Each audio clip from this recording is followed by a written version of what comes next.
Football বিশ্বকাপের final মানে স্নায়ু চাপের লড়াই। তবে ২০২৬ সালের মহারণে সেই চাপ সামলে শেষ হাসিটা হাসল স্পেন। অতিরিক্ত সময়ের ১০৬তম মিনিটে ফেরান তোরেসের একমাত্র গোলে বর্তমান চ্যাম্পিয়ন আর্জেন্টিনাকে ১-০ ব্যবধানে হারিয়ে দ্বিতীয়বারের মতো বিশ্বকাপের ট্রফি নিজেদের করে নিয়েছে লা রোজা। ফাইনালের শুরু থেকেই ম্যাচের নিয়ন্ত্রণ ছিল স্প্যানিশদের হাতে।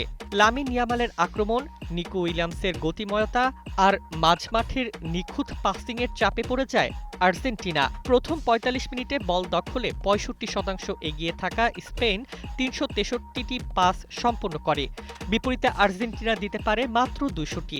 আরও বিস্ময়কর বিষয়, বিশ্বকাপের ইতিহাসে ১৯৬৬ সালের পর প্রথমবারের মতো কোনো ম্যাচের প্রথমার্ধে একটি শটও নিতে পারেনি আর্জেন্টিনা।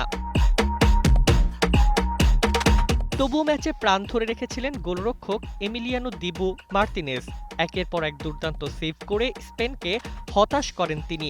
নির্ধারিত সময়ে অন্তত ১০টি নিশ্চিত গোলের সুযোগ নষ্ট করেন এই আর্জেন্টাইন গোলরক্ষক। কিন্তু যোগ করার সময়ে এনজো ফার্নান্দেজ লাল কার্ড দেখে মাঠ ছাড়ায় ১০ জনের দলে পরিণত হয় আর্জেন্টিনা, যা ম্যাচের মোড় ঘুরিয়ে দেয়। অতিরিক্ত সময়ে একবার গোল করেও ফাউলের কারণে হতাশ হতে হয় স্পেনকে। তবে শেষ পর্যন্ত ১০৬তম মিনিটে নিকো উইলিয়ামসের নিখুঁত পাস থেকে ফেরান তোরেস গোল করে নিশ্চিত করেন শিরোপা। এই জয় ইতিহাসের সঙ্গে দারুণ এক মিল খুঁজে পেল স্পেন।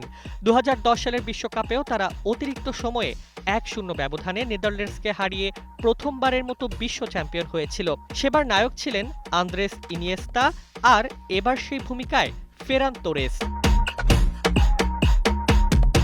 ১৬ বছর পর আবারও বিশ্ব ফুটবলের সর্বোচ্চ মঞ্চে স্পেনের রাজত্ব প্রতিষ্ঠিত হলো। আর টানা দ্বিতীয় বিশ্বকাপ জয়ের স্বপ্ন নিয়ে মাঠে নামা আর্জেন্টিনাকে ফিরতে হলো শূন্য হাতে।